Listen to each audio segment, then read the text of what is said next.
Okay, class, kamusta New Year niyo?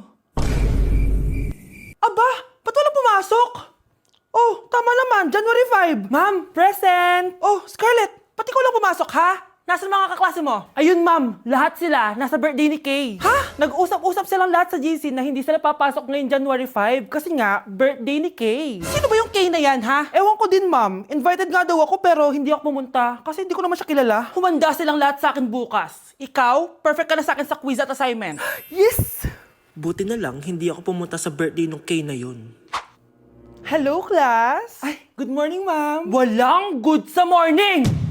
Sinong nagsabi sa inyo na huwag kayo lahat pumasok kahapon? May nakita kami sa TikTok, ma'am. Wala daw pasok kasi birthday ni Kay. Ah, TikTok?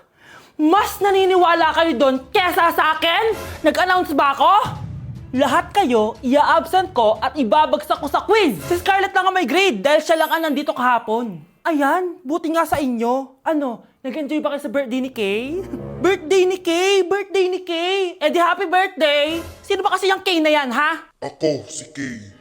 Hala, nandyan na siya. May problema ba kayo sa pagpunta nila sa birthday ko?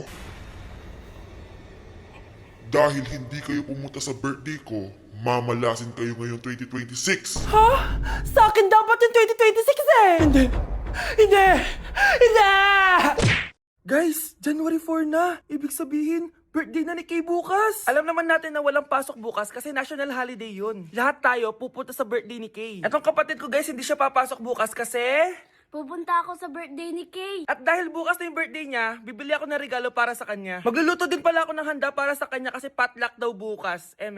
Guys, nandito na kami sa mall kasi mamimili na ako ng regalo para kay Kay. Hindi ko nga alam kung anong regalo ko sa kanya. Kung sapatos ba, cellphone, tablet, bahay, kondo. Nasa grocery kami ngayon kasi ipagluluto natin si Kay ng spaghetti. Kasi birthday nga niya, di ba? Next na handa is mawawala ba sa birthday ang Shanghai? Tara, bili tayo ng ingredients. Guys, nasaraduhan na tayo ng mall. Uwi na tayo, tara. Guys, ito na pala si Kay eh. Ang hindi ko Kay yang mawala.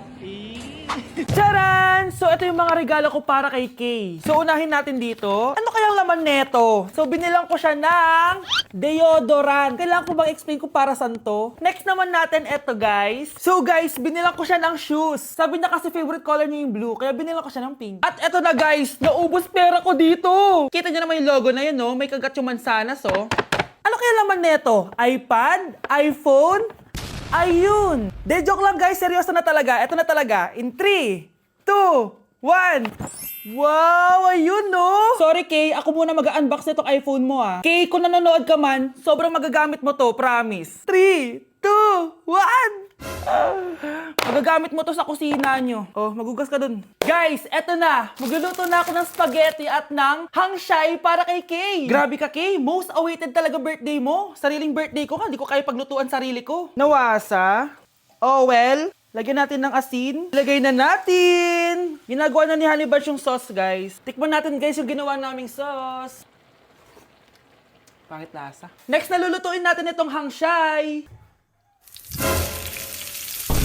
Charan! Simpleng handaan lang to para kay Kay. Tikman na natin. Guys, hindi pa talaga to yung birthday celebration ni Kay. Kasi ang balita ko, bukas, bongga daw yung birthday party niya. Kaya abangan niyo yun.